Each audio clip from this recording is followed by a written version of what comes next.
right. We are live. We are live. We are live.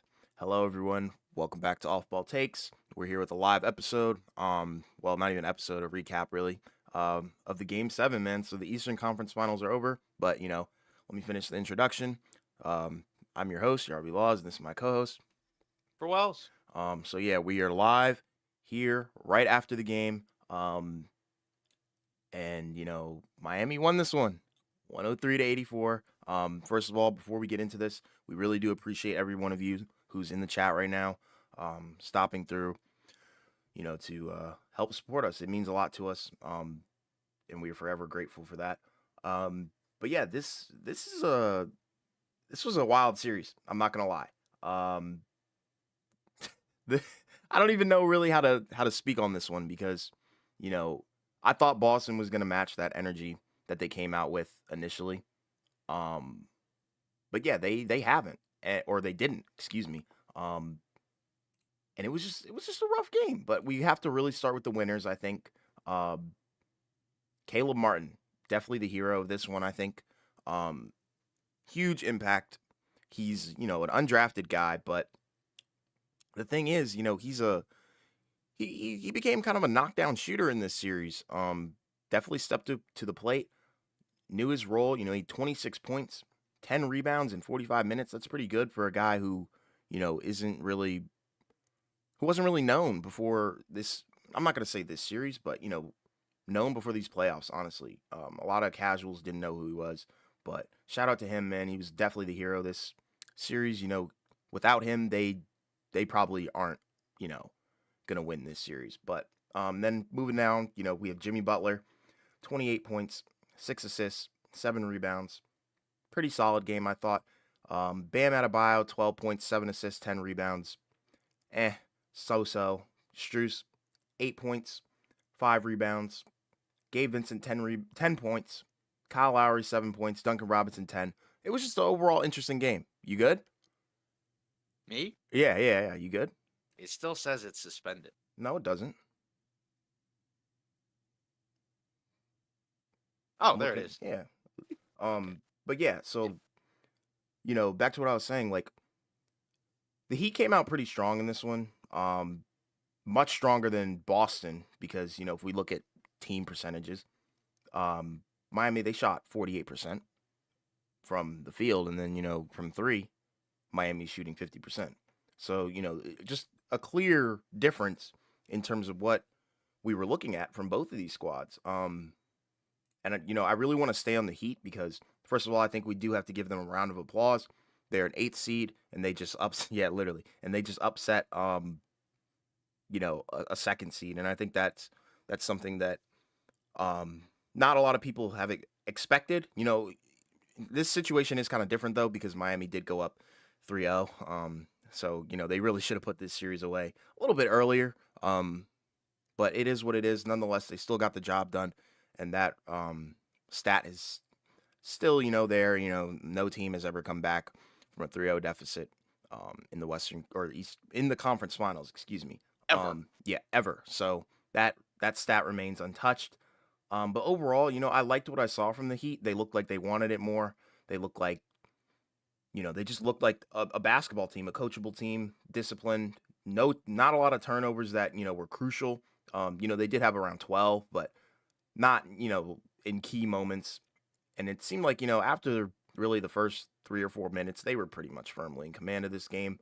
Um, and that's kind of due in part, I think, due to Tatum rolling his ankle. I know he was kind of grimacing the entire game after because I think it was like only like 30 seconds into the game and he turned his ankle. So that's when I kind of knew, um, we probably would see Boston, staying in Boston. But overall, like I said, I think this was a great series, very entertaining, unexpected. I thought Boston was kind of gonna not easily do it, but it is what it is. But um, You didn't want me here? I don't even know what that means. But then we kind of have to don't talk about Tatum and his ankle. They're so sorry. I mean, I mean, I mean, it's you a do game. have to. Yeah, It's a I mean, you do have to bring up injuries like in a game. Like in man. fairness, maybe even if he was like 100%, they could still obviously lose. Because I mean, you talked about it obviously at the beginning, early part of the stream. Sorry to kind of just jump in. It's just when I saw the chat, I was No, it's just fine. like, oh. You're good. But like you said, when you look at the shooting, Boston was 9 for 42 from three, 32 of 82, 39% from the field, 21% from three, 84 points through fourth quarter Yeah. or through four quarters, right? And a lot of that in terms of catching up was in garbage time, right? I mean, what did they have going into the fourth? It was like probably what, like I don't know, 60 something? Yeah. Yeah, It wasn't exactly. good. Yeah, exactly. So when you have a bad shooting game like that, that's just not going to get it done. No. We know the numbers for Boston. When they shoot really well from three, 40% or better, they usually win. And when they don't, they usually lose.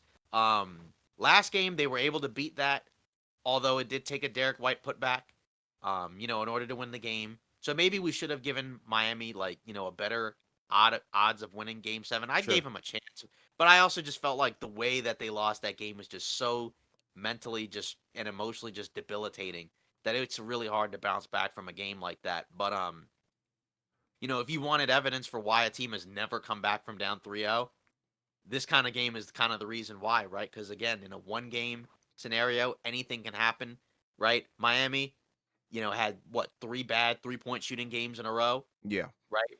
And then they, in this game, they shot 50% from three, 14 of 28 from three. That'll get it done. And in the last game, Butler and Adebayo couldn't get anything going around the basket. Bam still wasn't great Right. offensively in this game, right? Butler, some of that was kind of at the end of the game, but obviously you got a better game from him. I mean, for me, I was kind of questioning whether or not Miami's role players would show up in Boston, and they did. Yeah. Because like you said, Caleb Martin pretty much led the way for most of the game. 26 points on just 16 shots, like you said, made almost every shot every time Boston was kind of like starting to come back into the game. Right. He would just hit a couple of shots, and not all of them were wide open shots. Some of them were, but some of them were also just tough, late into the shot clock, just sort of just skill shots, right? Like Mm-hmm. he had a play towards the end of the third quarter, right, where he was on the left side, dribbled all the way out to the right side, turns and then just fades, and it's that kind of night. And when you have a guy, you know, step up like that in a game seven, I've talked about in a lot of game sevens, typically you usually see a role player step up, and he was the guy to step up in this game. But through this whole series, he's been great. I mean, this has been the best stretch of basketball he's ever played. Yes. And it just happens to coincide with a trip, to the Eastern Conference Finals. I mean, this type of player is something that Miami probably could have, used last year. PJ Tucker was good for them, right? But Martin has been sensational, and that's been kind of the difference in this series is that you got a guy in Caleb Martin who was kind of an unsung hero, like you said. I mean, he was really the guy in this game seven. It wasn't really The Butler. series, to be He honest. had stretches, and he played well enough for them to win, right? But overall, it was really Caleb Martin that led the way in this game, which was just kind of wild because I just thought for Miami to win in Boston, you needed a great Bam and Butler game, and Butler was good, but I wouldn't say he was great. And then Bam, for most of the game, defensively he was fine, but he just couldn't get anything on offense, right? It was very forced. Everything for him was just as difficult as possible. And some of that was just Miami did play great defense on him. He's not Right. really a great shooter, so you kind of have to force him, away from the basket, right, where he doesn't do as much. But, just in general, he played, they got enough from other guys in order for them to win, right? Lowry, stretches where he came in and made a big impact with his rebounding, his passing. Um, just another experienced veteran guy, and that's kind of been the key for Miami this postseason is that they've had a decent number of guys that have been in these spots. Obviously, Martin, this is his first real postseason stretch, but when you're surrounded by other guys that have been there before, sometimes like it makes your job easier as well. And you got, again, at this point into the playoffs, you need guys that can help out the stars. Yeah. That was definitely the difference for Miami here. I mean, but at the same time for Boston, right? Like again, when you get blown out like this in a game seven, nobody really played well. Obviously, Tatum, he didn't have a great game, but he did have the ankle injury. But you know, if he wasn't going to give you much, and you could tell he was, laboring pretty much most of the game after the ankle injury. It didn't look. I mean, it obviously it wasn't great, right? But I thought it might be the type of injury that he could kind of just like shake off a little bit, but it was Sure. clearly bothering him the whole game. But in a game like this, you needed other guys to help, help you out. Brown, had a good start to the game, but he was awful in the second half, especially in that fourth quarter. I mean, he had 8 turnovers, 8 for 23. That's just not good enough. And kind of in fairness, to your credit, even though we both picked Boston to win the series, you were not super high on Boston going into the playoffs, No. just because they had been, even with the record, they had been so up and down. And then we thought that Miami had a chance to really take out Boston in the first round if they had won that first play-in game. Um, but Miami didn't because they lost, right? But it's just kind of just interesting how this has gone. But this game was kind of a microcosm of what's happened with Boston all year, right? Like, it was a close back and forth game for most of the first half. And then that fourth quarter just hits, and it's like before you know it, it was over. I mean, Yeah. Boston just made, like I said, some crucial mistakes, Terrible turnovers, turnovers, dude. I yeah, was like, what the turnovers, hell are y'all doing? bad forced shots, right? I mean, Tatum was or not Tatum, Brown was 1 for 9 from three, and some of these shots were just Bad. bad. Like Rushed. I mean, yeah, rush logo threes. It was just not a smart or disciplined game from Boston, but you got to give credit to Miami. I mean, it's just kind of crazy because like the way this series has gone, it's been one of the most wild playoff series I've ever seen. Just from game to game, you just had no idea what was going to happen because I did not expect Miami to win the first 2 games in Boston. Um, and I definitely didn't expect them to win game 3 in Miami so convincingly. Hmm. And then I didn't expect them to lose 3 straight and have it go to a game 7. I thought it was over after game 3. I thought they might lose game 4 and then just win game 5, but I did not expect it to get to a game 7.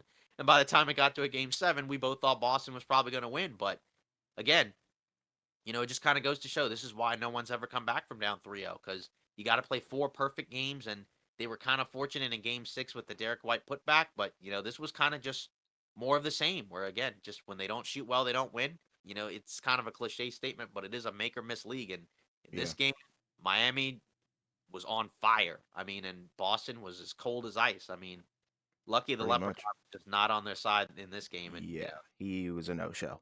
yeah, it, Um, it was last game, but they needed him this game because he just didn't do good enough. And again, it's just kind of crazy with how the series went because we talked about Boston's offseason a little over a week ago because we thought mhm. the series was over, and then Yes. we're getting ready to talk about Miami getting ready to go home. But again, give credit to Miami as well Yeah. because again, losing a game like they did in Game 6 to go from that to then blowing Boston out at home, um, It's a big deal. yeah, it's a big deal. And again, with Boston, that's kind of the weird thing about them is that this postseason they had not been that great at home. So I thought because they were at home and they had won 3 straight, they would probably get a game 7 win. But no, it didn't happen. So Yeah. but congrats to the Heat. They did a great job. They proved a lot of people wrong this postseason. They were pretty much picked against in every playoff series they've been in so far, but they're gonna get picked against again because Yes. you're going against Denver. Denver's got home court. They are one of the best home teams in the league. They got one of the best players in the league with a decent supporting cast. That I think personally is better than Miami's supporting cast. Denver's So bigger. yeah, and they got more size. More skill. They play fast. I mean, it's a tough matchup for Don't count Miami. out Miami though. You can't count them out. Exactly. At this point, you can't count out Miami because they've been so good, and you also have to factor in. I guess they're gonna get Tyler Hero back. I'm assuming at some Probably, yeah. point. So they'll probably be Reportedly, better on offense. yeah, reportedly, when he first broke his hand against Miami, it was reported that he would be able to come back for the finals. But, at that point, it was the first round. Nobody thought they'd get this far, right? But, Right. again, and, Butler was named the conference finals MVP, right? Makes sense. What was it? The Larry Bird conference finals trophy, I guess. He Hmm. had a really good series. Obviously, Caleb Martin was the star in this game. Um, but either way, it's been an impressive few years for Miami now at this point where it's legit. It's a legitimate run because they went to the finals in the bubble. And I think that run a lot of people kind of just tossed to the side and were like, they got really lucky. And it looked like that the following year because they went out in the first round, although they did have injuries. Hmm. And then last year, right, they were this close to getting to the finals again with the Jimmy Butler missed 3 at the end of Game 7 last year, right? And then in this finals, they were right there. Now they're actually in it. So 2 trips to the NBA Finals in 4 years. And they could have made it last year. I mean, that's a really impressive run, for a team that hasn't won a title. Because again, like, it's very difficult to win a title, but it's still impressive. Because again, to get to the finals is already winning at finals is tough enough, but Yeah. getting to the finals is also tough. And Miami's been able to do that 2 out of the last 4 seasons when I don't think anybody expected them to get to the finals in either of these years. No, it's insane. And to for me for this game, I honestly thought, and I'm not saying this to discredit, Miami, but for me, I thought Boston kind of just came out here flat, laid an egg. They looked sluggish. They looked tired. They just didn't look like they wanted it as much. And I really genuinely believe that that is, mainly due to Tatum going down like, early because people don't realize that's a huge momentum shift. I'm not saying, that's the reason that they completely lost, but I think that's the reason why their demeanor was so off. But, everybody was just cold on this team and, they just got outplayed. But in my opinion, I don't think there's any excuse for Jason Tatum and Jalen Brown to be outplayed by Caleb Martin and Jimmy Butler. In my opinion, that personally, that's what I believe. And, if we go off the regular season, I think Jason Tatum and Jalen Brown both had better regular seasons than both of those guys. So, and clearly Boston had a better regular season than Miami. So, but it's different. Playoffs are a different animal. We have to remember that. It's a different beast. But, honestly, I really want to focus on looking ahead. But I feel like we should probably touch on Boston's offseason a little bit just before we do that. Um, just to kind of reiterate what we said on the last time that we talked about their offseason. I feel like they kind of should run this roster back. Um, just looking at it, it's a solid roster. It's just they need to iron out those inconsistencies for me, and maybe, I guess Grant Williams probably is one guy that can go. Um, but man, I don't know. It's kind of hard to judge, what they're gonna do in the offseason based on this series because it just looks so inconsistent. I don't know if inconsistency is enough to, you know, um warrant any movement. I'm not sure, if that's how they're going to look at it or if they're going to look at it like, oh, well, we got to the Eastern Conference Finals, let's just run it back. You know what I mean? So what Yeah. are your thoughts on their offseason? Then we can, look ahead and kind of do like a preview of what, Miami versus Denver is going to look like. Yeah. I mean, I think there are a number of questions. I mean, I know Brown was not very good, but I still feel like he's gonna stick around. He's gonna get that super max. What is it, Sure. 4 or 5 years, Yes. 295 million. Tatum's obviously gonna get that as well. But I think after that, you kind of just wonder, like, who else do you keep around? Derek White was really good. Um, in this game and last game and for the series, he was, in my opinion, I think their best guard for most of the series. Yeah. Um, so I guess he can probably stick around. Marcus Smart, I don't know. I mean, in my opinion, I don't think he was that great this series. He had a couple of decent games, but just in general, I mean, I don't know. I mean, he is a popular guy in the locker room, but Hmm. I don't know. I feel like it may be time to probably say goodbye to a couple of these guys, right? Like Sure. Marcus Smart, Al Horford. I mean, he was Hmm. okay, I guess, but I mean, like again, you also have to factor in he's gonna be what 36, I think, or he's Hmm. already 36. So I mean, Yes. he's getting up there in age. I guess he turns 37 next week. So he's getting up there in age. So I would probably move on from him. Um, Williams was, I think, a little bit of a disappointment this postseason. I mean, he had moments in this game and in this series, right? But overall, I feel like it would have been nice to have gotten a little bit more out of him. Um, but again, maybe if you move Horford and Smart, and maybe you get like a more natural, top four type of player, or maybe you move Smart and get like some type of other, guard or something. I don't know. Brogdon, I think, was a good get for them this season, but again, he got hurt and couldn't close in in the postseason, and that's kind of been an issue for him for most of his career, where he's a good player, but he's always hurt. And he played, but he didn't really play because he only played 7 minutes, and it was pretty clear early on he didn't have it. I think he airballed his first shot attempt.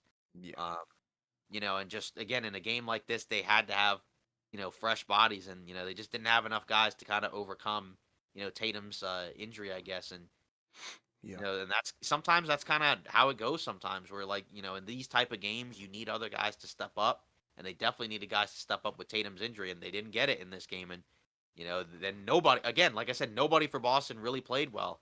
That's how you only get 84 points through 3 quarters, and terrible shooting, terrible turnovers. Again, this has kind of been what's been going on with Boston all year. With the coach, Hmm. again, I mean, I guess, they were down 3-0. A lot of people would say he was the main reason. I mean, some of that I think was just guys didn't play well, but Exactly. at the same time, I can't necessarily disagree that like, maybe it would be nice to find, somebody else. I don't know if he'll get fired. Maybe like you can just get some other assistants in there, maybe to help him out. Because again, it is a tough position to be put in where, you know, the other scenario happens with Udoka and, he's gone. And, then the other assistants who probably would have been the head coach initially were gone, right? Like Will Hardy was the assistant, one of the top assistants, and he left to go to Utah. And I think Damon Stoudemire was a top assistant. He went to Georgia Tech. So it's kind of a guy that was probably like the third or fourth option. He's kind of put into the position of the head coach. But at the same time, I don't know. Cause again, like there were things that he did that weren't necessarily like terrible, but I mean, I guess you could also argue, that just in general, like maybe he was one of the big reasons, but I don't know. Cause like I said, I'm not ready to fire him after one No. season. I mean, I feel like if they had gotten swept or lost in five, like I think that would have been said. But also like they did come back. But I don't know. There's definitely also I just think some overall weaknesses with this team. Sure. Because again, it wasn't like it was a smooth playoff run. Obviously, nobody expected them to go down 3-0. But I don't think it would have been a shock if Boston didn't win the title after seeing how they had played in the earlier rounds, right? Right. Because they went 6 games against Atlanta, which, that series went, I think, longer than most people expected.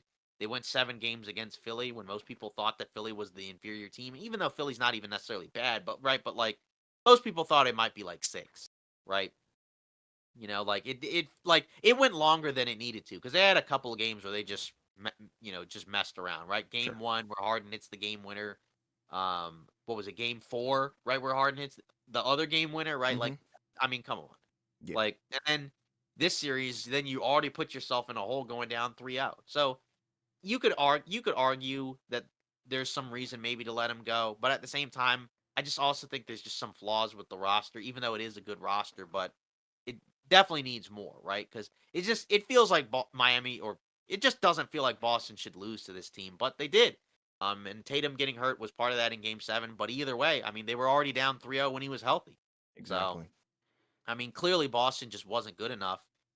Even though we thought they would win Game 7, but either way, like I didn't even think they'd get that far coming back from down 3-0. But this is still, I think, a disappointing end to the season if you're Boston.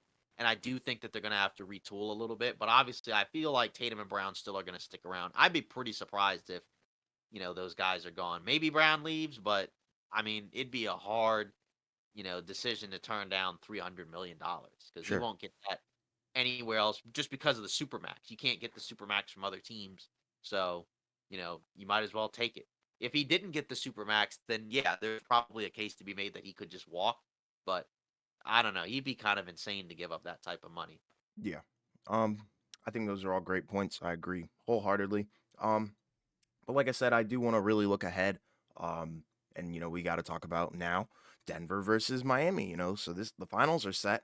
I just think it's kind of interesting. First, I want to take a look at the pathways for both of these squads. If we look at Denver, they kind of, I'm not gonna say like steamrolled, but they rolled, through the Western Conference, not fairly easily, but minimal challenge. I think Miami They only definitely had lost 3 games. yeah, I think Miami definitely had the harder route. They had to pull off upset after upset after upset. So, I think that's a big deal. Um, but I don't think Miami's faced any team like Denver yet. I feel like Denver is probably the strongest team in the NBA as of right now. You've got Jokic, like you said, you've got a pretty solid supporting cast around Jokic, and I think that's going to be a huge test for Bam, really. And Bam's play has kind of been so through this series, but it's going to come down to those role players stepping up once again. Caleb Martin, Gabe Vincent, but like you said, now they'll potentially have Hero back, which is a good sign. So they'll Chris have Haynes some put offense. out, Would you say yeah, now? Chris Haynes just put out reportedly Game 3 is the most likely scenario where he comes back. So he's not going to be ready for the start of the finals, but maybe Game 3. So they're going to have to play at least a couple games without him. It looks Well, like they can make that work, I think. Because you have that leeway, to maybe get a get split. one. You say what?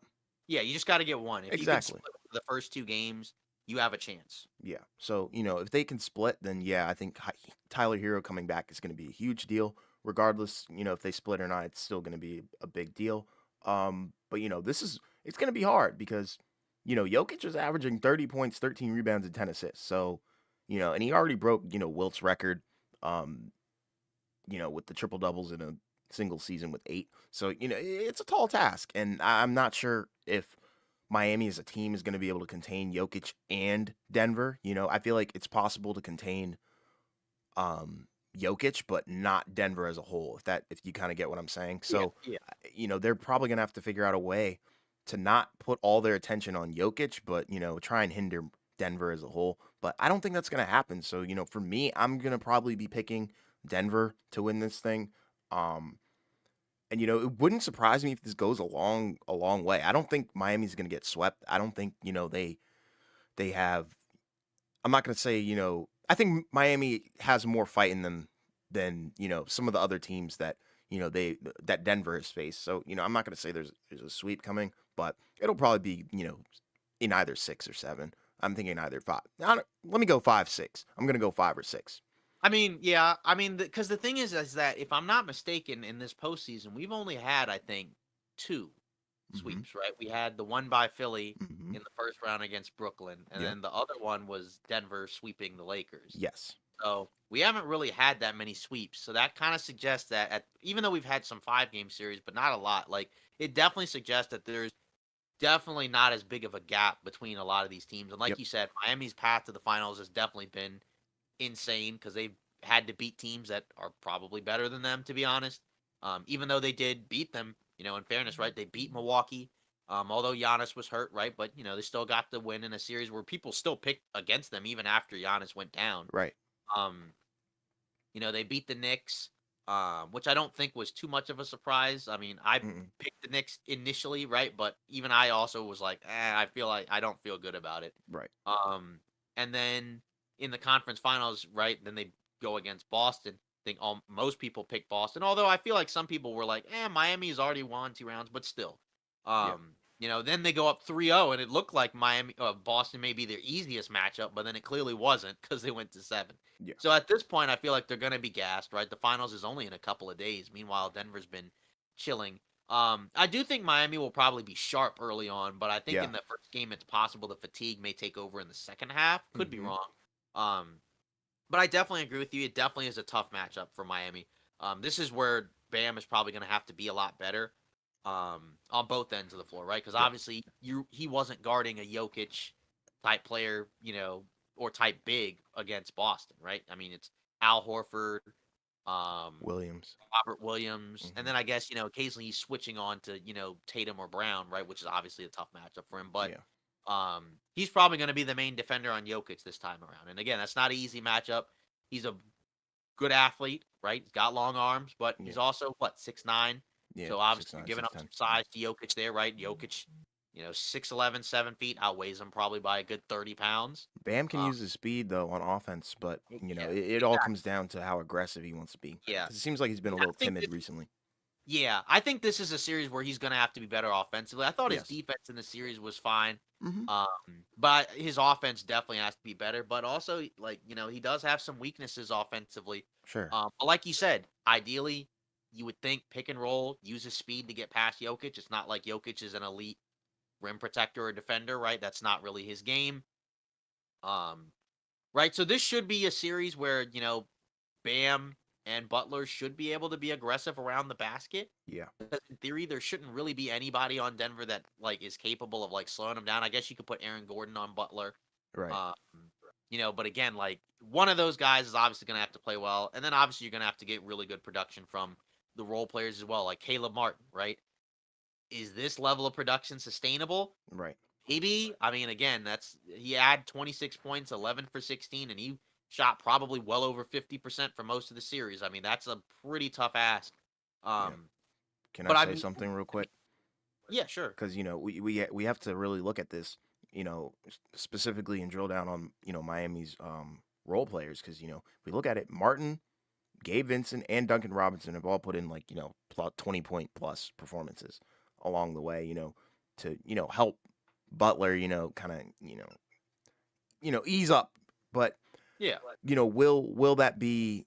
like you just said, will it be sustainable against Denver? And will they be able to match what Denver's Right. supporting cast will be able to do? Yeah. That's Because the question. yeah.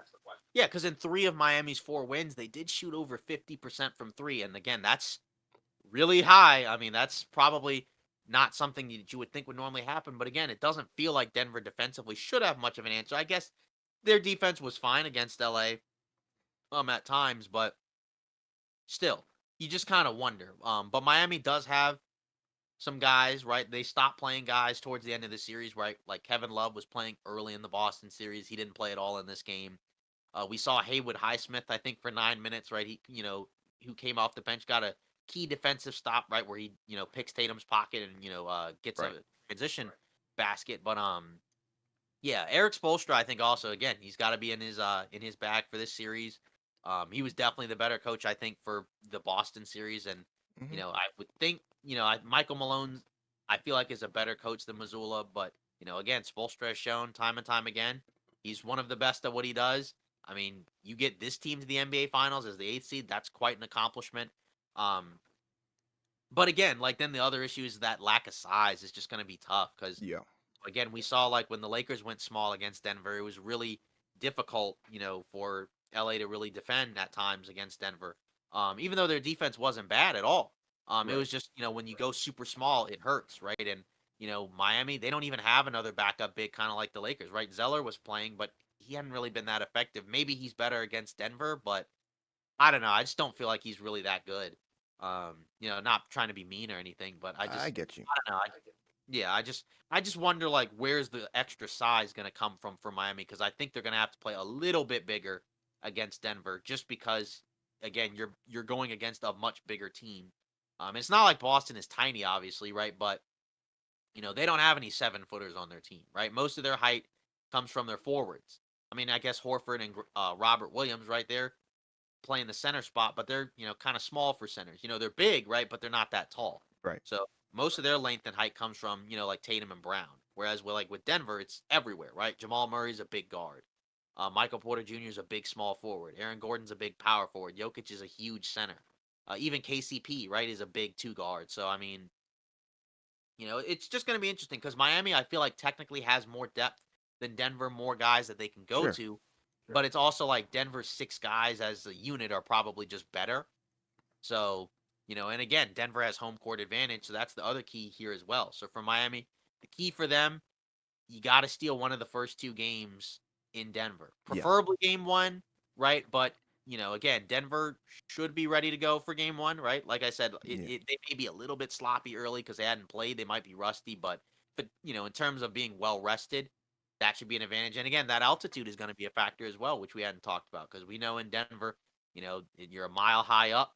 It's pretty thin up there, and it's clearly impacted a lot of guys. So, I mean, fatigue is probably going to play a factor. But Miami's been through a lot, so they have the ability to do it. But I still would lean towards Denver because I Sure. just think they're the better team, and I think they got the best player too. And like when you have the better team and the best player, you should normally win. Like I'm pretty sure if you looked at the Vegas odds, I'm sure Denver's probably like a massive favorite over Miami. It's like So minus 340 or something like that. yeah, Yeah, that's that's pretty huge. It's a significant. I mean, landslide. yeah, exactly. Exactly. So they should win. It would definitely be an upset if Denver lost. Again, you can't count out Miami because they've gotten this far. But I don't know. I think it's going to be really tough. They definitely have a chance though, and I don't think this will be a quick series. I would be very Yeah. surprised just because again, Miami's battled, they've competed, they're Dogfight really team. tough. They're exactly, they're well coached, and they do have a number of guys that clearly have the ability to come out there and give you good performances, as we saw, right? Like we saw Gabe Vincent have a 30-point game. We saw Caleb Martin have a near 30-point game. We saw Duncan Robinson have a big game in game 3. So we've seen Max Strus have games where he's played well. So they have a number of guys. And then, of course, factor in Tyler Hero at some point, right? He's certainly capable. I wonder Sure. how that dynamic does work because they played the entire postseason other than early part of game 1 without him. They'll Um, ease him back in, I think. yes. Yeah. So I do kind of wonder, like, does he automatically, start? Because he was a starter this season, but before this season, he was the sixth man. Yeah, So I I remember. kind of wonder how they're going to utilize him, in these finals. Obviously, he's on a max contract now, so I think that's one of the reasons why he's a starter. But in general, like if he can actually play really well, like that does give Miami a huge boost offensively, and it gives Denver another guy that you have to respect. Obviously, it technically gives Denver another guy to pick on defensively because he's not really a great defender. He's got short arms. He's not that athletic. Um, but I do kind of wonder. He's definitely an X factor. If he can come in, in the middle of the series and kind of turn things around, Miami has a chance. But as of right now, I'm picking Denver because I just feel like they're the better team with the Sure. best player. Yeah. I'm picking Denver as well. And I guess we should probably get into X factors for both teams. And then we do have some new stuff that we do have to cover, and then that'll probably be a wrap for us. Thankfully it's not super duper late. It's still late, but not as late as our other live streams. But yeah, for me, the X factor, for Denver, I want to start with Denver. Um, X factor for me is probably going to be Jamal Murray. I think if he, keeps up the play that he played, or keeps up the level of play that he played at against, the Lakers, I think it's going to be a fairly easy walk, for Denver if he plays like that. But if he cools off, then probably you also need Michael Porter Jr. to step up a little bit. Um, and then, for Miami, I would probably say the entire bench, or even the guys that are filling in, so that would be Gabe Vincent, Duncan Robinson, Kyle Lowry, um, Caleb Martin, all those guys need to play at the best level that they can. And, they proved that they can be, solid options for scoring specifically, and just hustle. Like I said, most of them have had 20 point plus games. So it wouldn't surprise me if, one night they do all get hot or something and, they take a game that we don't expect them to. Um, and then, I guess keys to victory. I feel like Mike Malone's coaching is probably going to be a huge factor It's too. Michael Malone. Yeah. He prefers to be called Michael Sorry. Malone. Sorry, Michael Malone. That's an error on my end. But yeah, I feel like his coaching is probably going to be Spoelstra's biggest test. Because if you look at it, I mean, Joe Mazzulla, I mean, it's hard to even I'm not trying to bash him, but he's just a rookie head coach. Simple as that. And I think Spoelstra was the better coach, but now he's going to be going up against, a more seasoned coach, a guy who's been here before. And that's not to say Spoelstra's a bad coach at all. I think, Spoelstra's definitely one of the greatest of all time. I think, he's fifth in a lot of categories that you wouldn't even really think about. I don't know them off the top of my head, but And this team to 2 NBA finals. that's what That's I'm an saying. accomplishment. He's a championship coach, but Malone is smart. And I think that's going to be a huge deal, especially when I think a dangerous lethal combo that people don't talk about is when a smart coach has a smart player. So, you know, with Malone having Jokic, it's going to be a test. And I'm curious to see how Miami adapts. And I'm also curious to see, if, they do find a way to slow down Jokic, how will Jokic and Denver respond? So that's kind of what I'm looking at. So coaching, um, Jamal Murray, and basically the entire Miami Heat bench for me. So those are my X factors. I'm sure you probably agree with that, but what Yeah, are I yours? definitely agree. I Okay. definitely agree. I think Jamal Murray, again, like you said, he's been fantastic for most of these playoffs. And they've needed him to play at this level in order Yeah. to get this far, right? They don't get this far without him playing at the level he's been playing. So if he keeps it up and continues to play like a superstar, um, then yeah, Denver's probably going to win the series for sure. Because then they're probably going to have two of the three best players on the floor, Right. which is probably true anyways. But if it's very clear that that's the case, right, then it's going to be more likely that it tilts in Denver's favor. Um, just some of the other guys, right, like a KCP, Bruce Brown. I think those guys are important as well. Yes. Very. Just because, like, again, they're role player guys, right, 3-and-D guys. Physical, athletic guys, and those are guys that should be able to bother some of Miami's other guys, like a Gabe Vincent, like a Max Strus, Right. or a Duncan Robinson. Obviously, like you mentioned, Miami's bench is very key as well, right? Because they're the team that you would think has technically a deeper bench. Um, but yeah, so I think that's pretty much the main keys here. I guess the other question is kind of like, for Miami, who are they using to guard Jamal Murray? Because you would think, it would probably be maybe Jimmy Butler, because it's not like there's really too many other options, right? Because like Michael Porter Jr. isn't really like an on ball wing like Jason Tatum, right? Where he's Right. creating off the dribble or playing in the pick and roll. He's mainly like a spot up or, cutter or, Sure. simpler, like they don't really run a lot of sets for him. Right. Same with Aaron Gordon. So I feel like this almost feels like you probably would like to put Jimmy Butler on uh Jamal Murray, kind of like what they were doing with him on Tatum.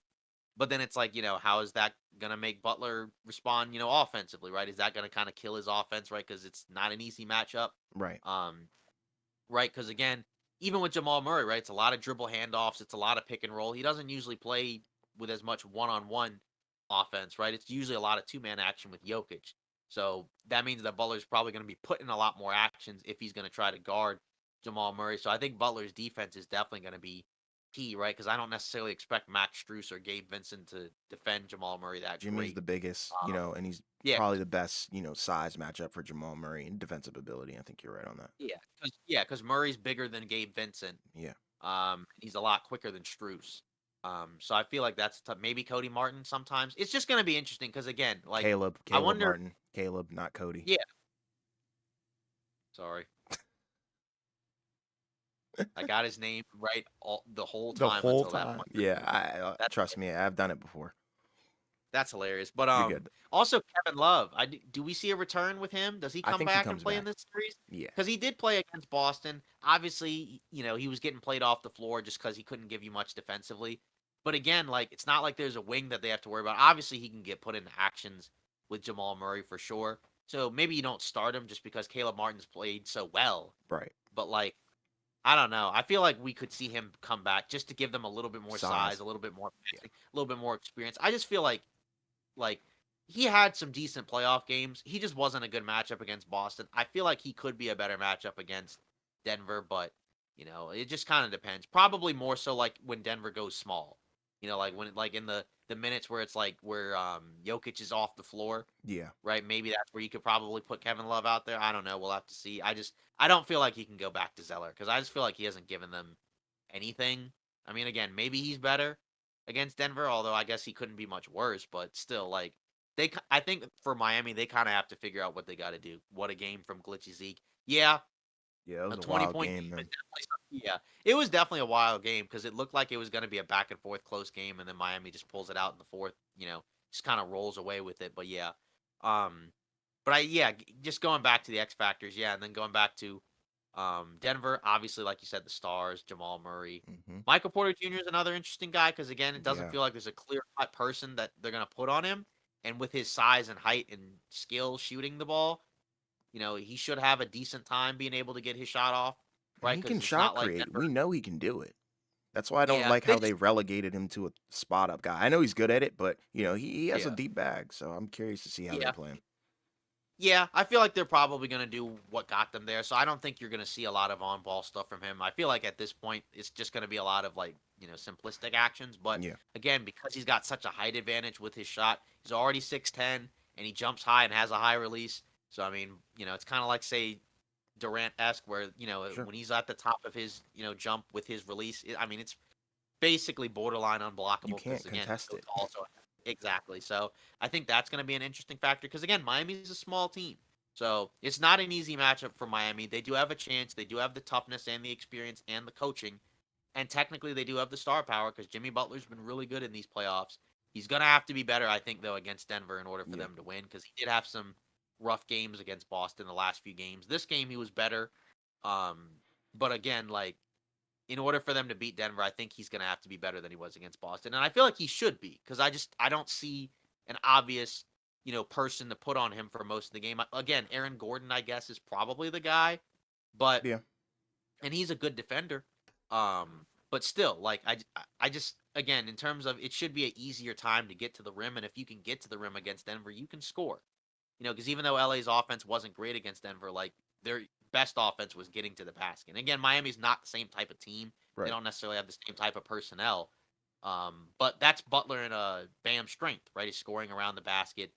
Butler can get to the free throw line. If he can get guys in foul trouble, right, that obviously also changes, Yep. the series as well, right? He didn't have a ton of high free throw games against Boston, especially the last few games. Right? I think game 6, I guess he went to the line a lot. But again, I felt like he showed up a little too late. Right. But if you can do those type of things, there is a path for Miami to win. I just feel like right now Denver's better. Yeah. I I'd be agree. pretty surprised if Miami won. But I do think they do have a chance. Yes. It's just again, it's going to be tough because you have to win at least one game on the road, which technically they have done because they won what 2, I think, against Milwaukee in the first round. I think they won one road game against the Knicks, and then they obviously won three against Boston. So it's doable. It's just Yeah, going to be really difficult. Like, I'm not somebody who thinks Miami has no chance. I just would be it's kind of slim. surprised if they won. But at this point, I guess in fairness, nothing should surprise me because we've seen so many crazy things this postseason.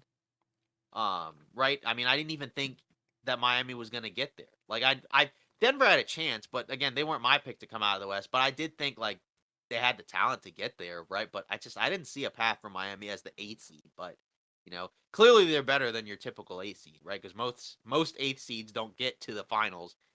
I think, as a matter of fact, I think there's only been like probably one or two Right. um, before this one. So, I mean, and none of them have won.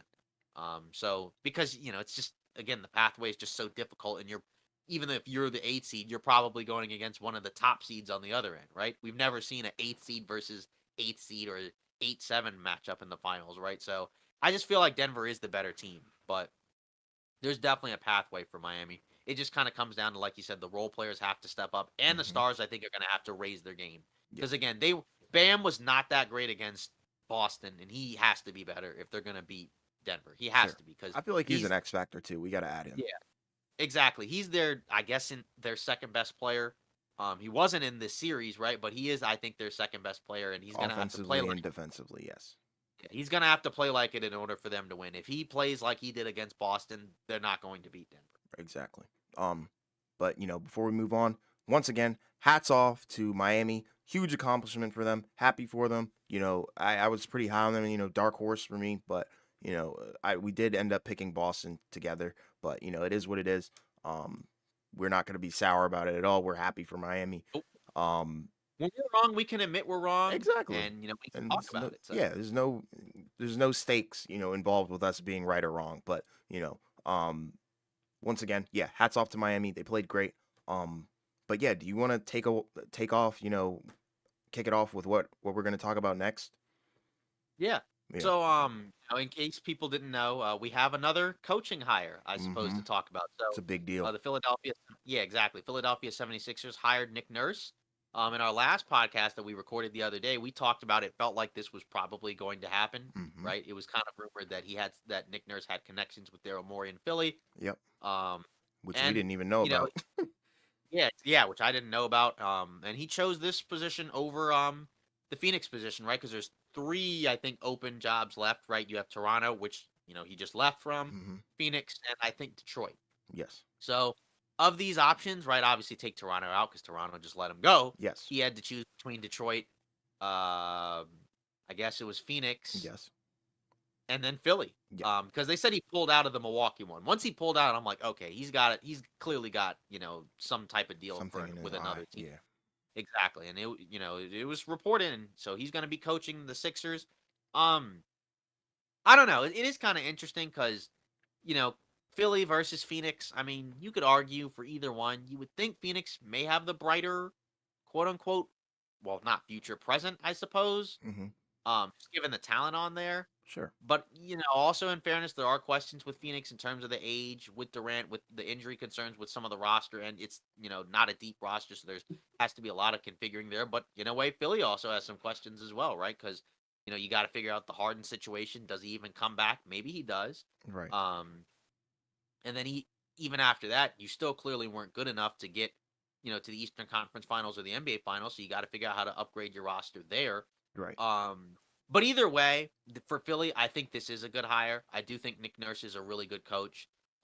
Obviously, right, didn't have a great year with Toronto last season. Mm-hmm. Some of that it feels like it just felt like he kind of lost the locker room. Yeah. Because the year before they were good, right? I think they won almost 50 games and they lost to the Sixers in the first round, right? But there was no shame in that. Um, but just in general, I do think this is a good hire for Philly. I think he's definitely a big upgrade over Doc Rivers. Mm-hmm. I don't feel like they're a quote unquote Nick Nurse away from like if it was Nick Nurse coaching um for Philly as opposed to Doc Rivers in that series, do they win? No. Maybe, but I mean No. like Their roster, like it wasn't good enough. I don't think. yeah, but it's like at the same time they went up 3-2, so it's like they had some major collapses. So I don't know. I mean, I definitely think it's an upgrade, but I still think they're gonna have to make some upgrades to the roster as well. Yeah. obviously we'll get into a lot of these more team building discussions in the off season, Can't but wait for I that, man. at the very least yeah, but at the very least I think this is a good first step to whatever direction they're going, right? I mean, maybe Harden comes back, maybe he doesn't, but regardless, this is a good hire and I think it's the right hire Mhm. because of the head coaches that are still left, that can be acquired realistically. I think he is the best one. Um and again, like relationships matter. Clearly, he has a good relationship with Daryl Morey. I would imagine he'll probably have a better relationship with the players, right? Because it Right. seemed like Rivers and Harden didn't necessarily have a great relationship. Um, I don't know what Doc's relation with Embiid was, but still, you got to have a coach that has good relations with your players and others. And again, you got to have a good coach, period. And I mean, Rivers, he won the title in 2008, but since then he's had a lot of disappointments with a lot of the teams he's had. He's had a lot of good teams with a lot of talent, and they always seem to find a way to just kind of fall apart. Yeah. Um, right? Because I mean, you go back, right? You have this team. You have the teams he had with the Clippers, right? You had the other Philly team, right, where they lost to the Hawks, right? That was the one with Simmons as opposed to Harden. Um, and just in general, I mean, just like just not much success since 2008. So it was time, I think, for Philly to let go because again, they had him for 3 seasons, didn't really get any further. Right. But it is going to be interesting, right? Because this is what Philly's, I guess, third coach in this like contending era, right? Because they had Brett Brown, excuse me, Yeah. during the early part of their run, right? Then they fire him, then they get Doc, right? And now Doc's gone, and now it's Nick Nurse. So it's definitely an upgrade. I just feel like it's a start because they need to upgrade elsewhere. They need to upgrade the roster. Um, but again, either way, it's a good hire. And I think this is at least a step in the right direction if you're Philly. Yeah, I agree wholeheartedly, and now that they've filled that coaching void, I think now they can really focus on their roster, what they're gonna do with Harden potentially, probably, I don't know. It should be interesting. And I think that's the right hire. I think that's kind of low key the best available, if you want me to be honest. But I'm glad Philly picked him up. And we'll see what their future holds because I feel like they do have a bright future, but they just need to build on what they have. Yeah, exactly. Um, yeah, so I guess so I guess the NBA Finals, I guess Game 1 begins Thursday. Yeah, So I mean, I guess it's we're about 58 minutes in, I guess. So I yeah, mean, I suppose at this point there really isn't too much more, to discuss at this point, I guess, yeah, right? We've, discussed the game. Obviously, we've given our outlook on the finals, our prediction, yes, um, and everything else in that regard. So I guess at this point, there really isn't too much more, to get through. So I guess obviously, I guess we can probably, wrap this up, I guess, in the sure. next few minutes, right? Yeah, so just to give you guys, a look ahead on the content that's coming from us. So we won't be live streaming on Thursday. Um due to the fact that that's our recording day and we don't want to oversaturate you guys with content on one day. So we're just going to put out our episode. So we're going to record our episode on Thursday after the game is over and then the episode will go out on the Friday. So don't expect a live from us unfortunately, but we're going to go live, probably I think we should probably cover. I'm not going to say live every game, but on the games that don't happen on our recording days, we should probably go live on those. So you can expect, some live content from us. And then, as the off season approaching, we're gonna have some draft stuff. Watch out for our 50th episode special. We haven't decided what we're gonna do, but we're gonna cook up some ideas for you guys. Get a little innovative, but yeah, definitely be on the lookout for the draft stuff. Um, New episode Friday, no live stream Thursday, but we've got a lot of stuff coming. So, with the off season coming up, don't think, our content's going to dry up because I guarantee you it's not. We're going to have a lot of fun in the off season. But, once again, we appreciate what's up? Did you have something to say? Oh, sorry. Oh, Oh, sorry. I I was thought gonna. you're like raising your Oh, hand. I felt like I was like a and no, teacher or I was something. gonna wait until you're done. I was gonna wait Okay. until you're done. Yeah, yeah. No, go ahead, talk. I was done. Yeah. Well, I guess yeah. Just to kind of wrap up, I guess the live stream. I mean, it's Heat Nuggets, not necessarily the finals I think we were expecting Not going at into the all. season. I don't think it was the finals that probably anybody was expecting. No. But regardless, it's gonna be interesting, I guess. I do kind of wonder, just as kind of like a final, I guess, topic discussion, Sure. kind of quickly. I do kind of wonder sort of what the interest level ratings are gonna be like, because for most of the playoffs, I feel like the ratings have been pretty high, in comparison to previous seasons. Hmm. Um, but I wonder what it's going to be like for these finals, right? Last year's finals, I think, was a bounce back, right? Because we had kind of come back from the COVID years, Right. right, where there weren't as many people watching, in the arena or on TV, right? Hmm. And I think now they're also counting like the views that people have, like when they're in bars and other public outings like that. So Sure. I do kind of wonder what it looks like because it's just like the Nuggets. I don't feel like usually are like as a national team. Right. Don't really feel like they have like a lot of like popularity or coverage. Sure. Um, the Heat, I guess, kind of They're a big sort of like market team. legacy. Yeah, they're a big market team legacy wise, but I don't feel like they usually generate a lot of attention. Um, Mm, I don't they know. did, I think they do. they did during, yeah, they did during the Big Three era, but I feel like for most of their run with Butler, I feel like they just haven't been talked about a whole lot. I mean, they get talked about because they've been a good team, but just in general, I do kind of wonder what it looks like. Just, I mean, obviously we're going to be watching it regardless. Yeah. Even if we weren't doing the podcast, we'd be watching it. But I mean, Sure. I just do kind of wonder, right? Because obviously there were some potential other scenarios we could have had, right? We could have had, like Celtics, Nuggets, Celtics, Lakers, maybe Heat, Lakers again, or Heat, I guess Warriors or something like that. So I do kind of just wonder.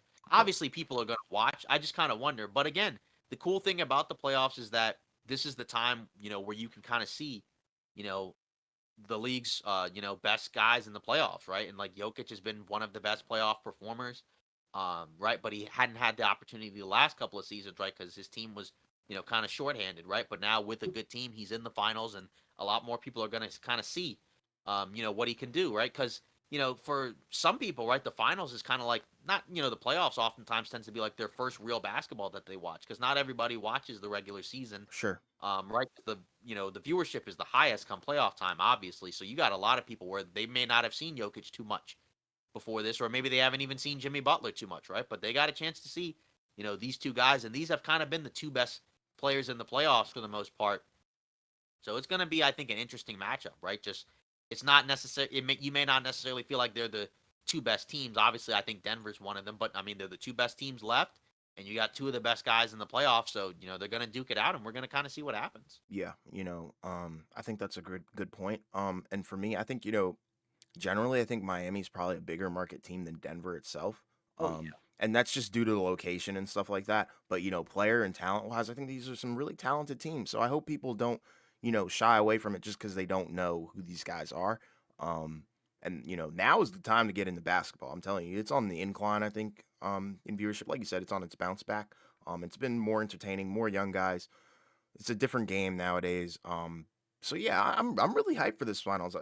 Like you said, we didn't expect these finals to happen, but nonetheless, I'm still hyped about it because now we get to see Jokic, um, and hopefully he'll put the league on notice and get his first championship and help solidify that legacy.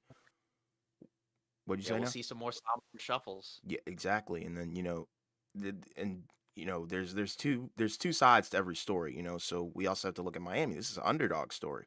So they're on a fight. They're fighting for a Yeah, lot. this is one of well, this I don't know one of, but this may be the most impressive finals run we've seen. Just when They're you eight look at seed.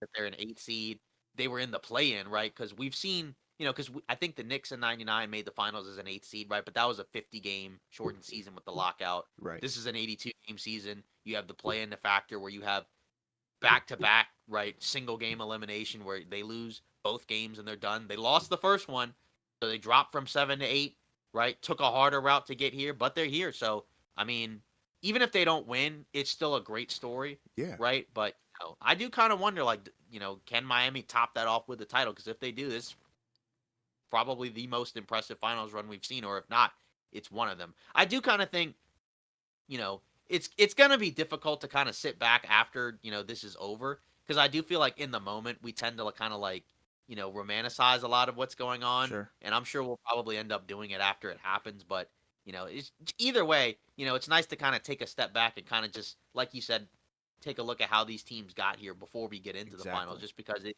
really is a tale of two different cities, kind of in a way. Just Literally. when you look at the two teams and the completely opposite paths that they took to get here. But in a way, like neither team, I think, were looked at as the best teams in their conference, No. even though Denver was the number one seed, right? Which is insane. But But we're yeah, all guilty of exactly. it. Yeah, and Miami was the number one seed last year, and they dropped from 1 to 8. So again, it's just kind of interesting to just how in terms of how to look at it because there's a Right. lot to discuss, and we'll continue to discuss it as the finals go on. Yeah. So, I think, we've hit the hour mark. We appreciate every single one of you who stopped there in the chat. All of you guys who are lurking, whatever, we appreciate you guys. And, before we get out of here, please don't forget to like and subscribe. Like dropping a like button on this video helps us a lot, more than you could ever know. But yeah, once again, we appreciate you guys coming through. We're hyped up for the finals. Um, the content is not going to be slowing down, so don't worry about that. And we'll see you guys on Friday. Yeah, we'll see you guys on Friday.